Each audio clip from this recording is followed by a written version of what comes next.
नमस्कार। कल हमने एनसीईआरटी की 6th क्लास की हिस्ट्री की बुक थी जो उसका फर्स्ट लेसन किया था। आज हम उसी का दूसरा लेसन करेंगे और मैंने मैक्सिमम क्वेश्चन निकाले हैं जो हमारे एग्ज़ाम में बहुत ज़्यादा इम्पोर्टेंस रखते हैं। तो देखिए, हमारे दूसरे लेसन का नाम है आरंभिक मानव की खोज। आखेटक, सबसे पहले इसमें बताया हुआ है आखेटक कौन थे। आखेटक उसमें शिकारी खाद्य संग्राहक थे, यानी कि आखेटक कहा जाता था शिकारियों को, जो इस महाद्वीप पर 20 लाख साल पहले रहा करते थे। यानी कि उनका समय कितना माना गया है आखेटकों का, शिकारी खाद्य संग्राहकों का या आदि मानव का भी हम कह सकते हैं, तो 20 लाख साल पहले उनका समय माना गया है। उनका यह नाम भोजन का इंतजाम करने की विधि के कारण पड़ा है कि वो अपना भोजन किस तरह बनाते थे, यानी कि खाद्य संग्राहक यानी कि भोजन को ग्रहण करने वाले, कि अपने भोजन का इंतजाम किस विधि से करते थे। वो उनका भोजन उस टाइम था जानवर का मांस खाते थे वो, और पेड़ पौधों से उनका भोजन होता था, जैसे फल फूल पेड़ों की जड़ों को खाते थे। तो आखेटक कौन थे हमारे शिकारी खाद्य संग्राहक। आगे हमारा गुटिका। गुटिका कहा गया है प्राकृतिक पत्थर को, यानी कि जो नेचुरली हमें पत्थर पाए जाते हैं वो क्या कहलाते थे, गुटिका। आगे है पूरा पाषाणिक पुरास्थल। पूरा पाषाणिक पुरास्थल, ये जो पूरा पाषाणिक है, पाषाण काल 3 भागों में बांटा है। पूरा पाषाण, देखिए, पूरा पाषाण, मध्य पाषाण और नवपाषाण। आगे पूरा पाषाण को भी 3 भागों में बांटा हुआ है, आरंभिक पूरा पाषाण और मध्य पूरा पाषाण और उत्तर पूरा पाषाण। तो इसके अंदर जो पुराणिक पुरास्थल थे, जो पुरास्थल उस टाइम थे, जो इस टाइम पूरा पाषाणिक काल में जो हमें पुरास्थल मिले हैं वो हमारे कौन कौन से हैं। भीमबेटका मिला हमें पुराणिक पुरास्थल, जो मध्य प्रदेश में है। कुरनूल गुफाएं मिली हैं हमें, जो हमारी आंध्र प्रदेश में है। हुसगी हमारा कर्नाटक में, और आदि चन्नूर मिला है, और ब्रह्मगिरी हमें पूरा पाषाणिक पुरास्थल के रूप में हम इनको मान सकते हैं। आगे हमारा नवपाषाणिक पुरास्थल, ये हमारा बुर्ज होम, जो कि हमारा जम्मू कश्मीर में है। मेहरगढ़, जो आधुनिक पाकिस्तान में स्थित है। पेयमली, जो कि आंध्र प्रदेश में है। चिरांद, जो कि यूपी में है। और कोलिडिवा और दाउंजली होंडिंग और महागढ़ा, ये हमारे कौन से काल के पुरास्थल हैं, नवपाषाणिक काल के पुरास्थल हैं।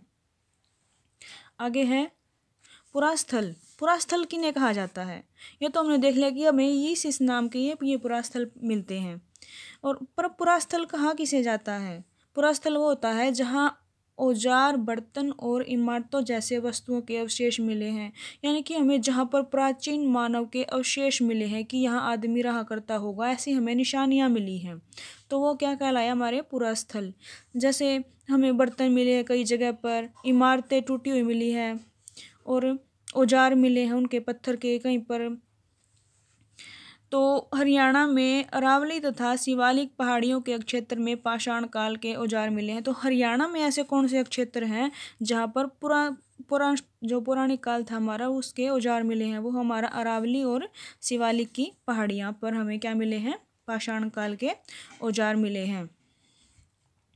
आगे हमारा पाषाण औजार। तो पाषाण औजार कैसे बनाते थे वो, यानी कि पाषाण मतलब पत्थर के औजार वो कैसे बनाते थे। पत्थर के औजार बनाने के लिए वो 2 तरीकों का इस्तेमाल करते थे। एक तो पत्थर से पत्थर को टकरा कर, यानी कि पत्थर को पत्थर के साथ टकराते थे और हथियार बनाते थे। दूसरा था दबाव शलक तकनीक के द्वारा, यानी कि दबाव के द्वारा एक पत्थर के ऊपर दूसरा पत्थर टिकाकर उसको दबाव देना, तब वो उसकी शेप लाना। इसमें करोड़ को एक शिखर सतह पर टिकाकर वांछित उपकरण बनाए जाते थे, यानी कि उनको जिस तरह वो डालना चाहते थे अपनी इच्छा के अनुसार वो उनको ढाल लेते थे जिस आकार में वो चाहते थे। आगे हमारा पाषाण काल की हमने पीछे भी बात की है कि पाषाण काल हमारा 3 भागों में बांटा गया है, पूरा पाषाण काल, मध्य पाषाण काल और नवपाषाण काल। जो हमारा पूरा पाषाण काल का समय माना जाता है वो हमारा 20 लाख से 12,000 वर्ष तक, यानी कि 20 लाख से लेकर 12,000 वर्ष तक का समय माना जाता है पूरा पाषाण काल का। और जो मतलब कि मानव जीवन की जो सबसे ज़्यादा घटनाएं हैं, सबसे ज़्यादा लंबी जो स्टोरी है वो इसी में है। 99% घटनाएं हमारी पूरा पाषाण काल में मिलती हैं। और जलवायु परिवर्तन भी 12,000 साल पहले ही हमारा शुरू हो गया था, जिससे घास फूस उगना आरंभ हो गया था। आगे हमारा मध्य पाषाण काल। मध्य पाषाण काल का समय है 12,000 से 10,000 वर्ष तक का। 12,000 से 10,000 वर्ष तक का हमारा मध्य पाषाण काल का समय है। आगे हमारा नवपाषाण काल। नवपाषाण काल का समय है 10,000 वर्ष पहले का काल। 10,000 वर्ष पहले का काल हमारा कौन सा माना जाता है? नवपाषाण काल। नवपाषाण काल में क्या सीख गया था मनुष्य? नवपाषाण काल में मनुष्य आग जलाना सीख गया था, मिट्टी के बर्तन बनाना सीख गया था, खेती करना सीख गया था और कपड़ा आदि भी बनाना सीख गया था। आगे हमारा माइक्रोलिथ। माइक्रोलिथ क्या था? माइक्रोलिथ है लघु पाषाण, यानी कि पत्थर के छोटे छोटे औजार। इनको हम क्या कहते हैं? माइक्रोलिथ। माइक्रोलिथ हमें मध्य पाषाण काल में पाए जाते हैं, क्योंकि मध्य पाषाण काल में छोटे छोटे पत्थर के औजार बनाए जाते थे, जिन पर लकड़ी या हड्डियों के मुट्ठे लगे होते थे। यानी कि जिन पर पकड़ने का जो जहाँ पकड़ने की जगह होती है वहाँ पर क्या था? लकड़ी या हड्डियों के, यानी कि जानवरों की हड्डियों के वो मुट्ठे लगाते थे।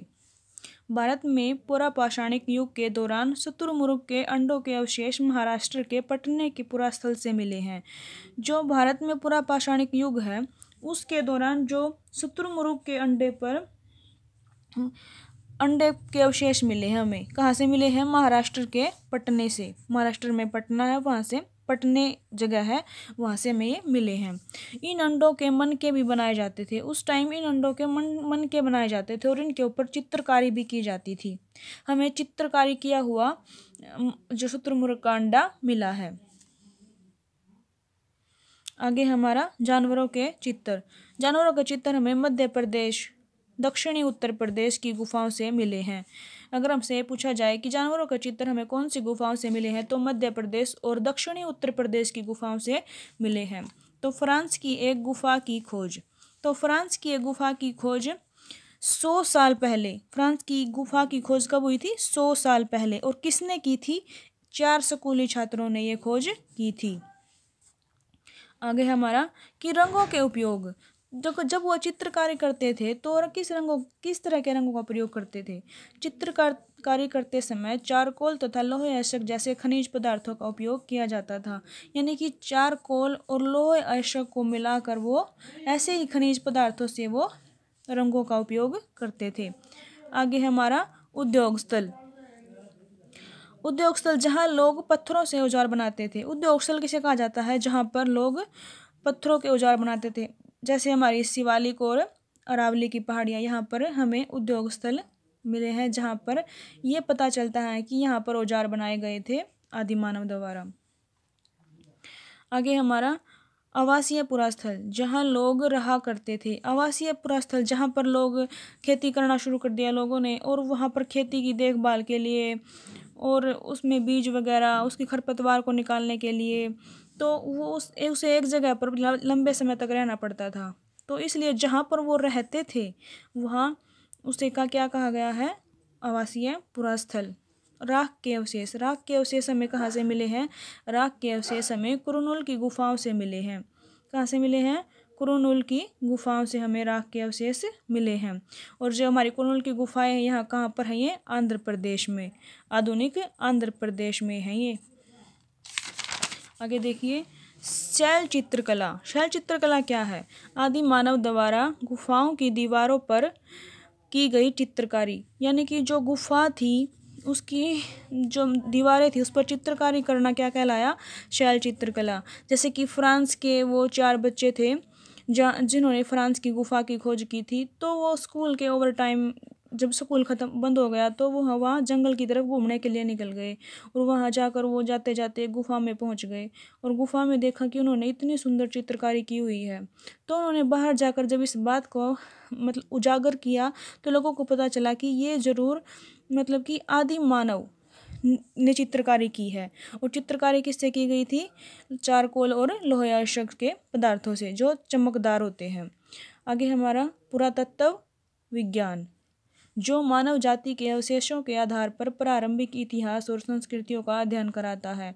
पुरातत्व विज्ञान किसे कहा गया है? जो मतलब कि उस टाइम इतिहास के बारे में और उसकी संस्कृतियों के बारे का अध्ययन कराता है। जैसे हमें एक नर्तकी की मूर्ति मिली थी कांसे की, हड़प्पा में, तो उससे क्या पता चलता है कि शायद जब वो नर्तकी है तो शायद वहाँ पर उस टाइम भी लोग नाचते गाते होंगे। मतलब कि जो ऐसे अवशेष मिले हमें, जैसे बर्तन मिल गए, तो उस टाइम भी शायद बर्तनों का यूज करते थे लोग, चित्रकारी करते थे उनके ऊपर। तो मतलब जैसे हमें अवशेष मिलते हैं उनके आधार पर पता लगा लेते हैं कि उस टाइम लोग क्या क्या करते थे। तो कैसा लगा आपको हमारी ये वीडियो? मैंने इस दूसरे लेसन के सभी क्वेश्चन निकाल दिए हैं, जो मतलब इससे बाहर और कोई क्वेश्चन इसका बनता ही नहीं है। अगर आपको ये अच्छा लगे तो प्लीज़ मेरे चैनल को सब्सक्राइब कीजिएगा, ज़्यादा से ज़्यादा शेयर कीजिएगा। Thank you.